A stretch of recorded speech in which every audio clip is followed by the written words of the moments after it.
அரசின் பல்வேறு துறைகளில் +2 கல்வி தகுதி உடைய பதவிகளில் 3131 காலி இடங்களை நிரப்புவதற்கான அறிவிப்பு வெளியிடப்பட்டுள்ளது.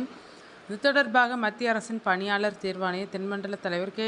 ராகுல் செய்தியாளர்களிடம் கூறியதாவது: மத்திய அரசின் அமைச்சகங்கள் மற்றும் துறைகளுக்கு தேவையான group B, group C, group D ஊழியர்கள் SSC எனப்படும் பணியாளர் தேர்வாணையம் வாயிலாக தேர்வு செய்யப்படுகிறார்கள். SSC தேர்வுக்கு நேர்காணல் கிடையாது. கணினி வழியில் நடத்தப்படும் எழுத்துத் தேர்வில் வெற்றி பெற்றால் அரசு பணி வாய்ப்பு உறுதி. பட்டப்படிப்பை கல்வி தகுதியாக கொண்ட உதவி பிரிவு அலுவலர், வருமான வரி ஆய்வாளர், மத்திய கலால் ஆய்வாளர், ஆடிட்டர், அஞ்சல் ஆய்வாளர் உள்ளிட்ட பதவிகளில் 14,582 காலியிடங்களை நிரப்புவதற்காக ஒருங்கிணைந்த பட்டப்படிப்பு நிலை தேர்வுக்கான அறிவிப்பு வெளியிடப்பட்டு அதற்கான ஆன்லைன் விண்ணப்ப பதிவு நடந்து வருகிறது. இதற்கான SSC இணையதளத்தை www.ssc.gov.in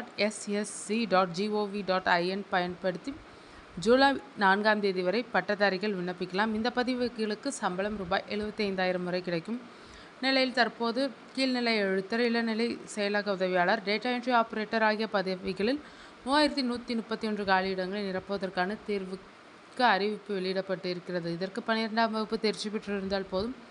வயது வரம்பு 18 முதல் 27 வரை. மத்திய அரசு விதிமுறைகளின்படி இடஒதுக்கீடு பிரிவினருக்கு வயது வரம்பில் தளர்வு அளிக்கப்படும். இந்த தேர்வுக்கு ஜூலை 18 ஆன்லைனில் விண்ணப்பிக்க வேண்டும். முதல் கட்ட தேர்வு, இரண்டாவது கட்ட தேர்வு என 2 நிலைகள் தேர்வு நடைபெறும். முதல் கட்ட தேர்வு செப்டம்பர் 8 முதல் 18 வரை கணினி வழியில் நடைபெறும்.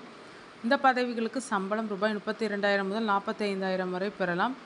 ஆன்லைனில் மட்டுமின்றி மை SSC என்ற செயலி வாயிலாகவும் எளிதாக விண்ணப்பிக்கலாம். தேர்வு கட்டணம் மிகவும் குறைவு.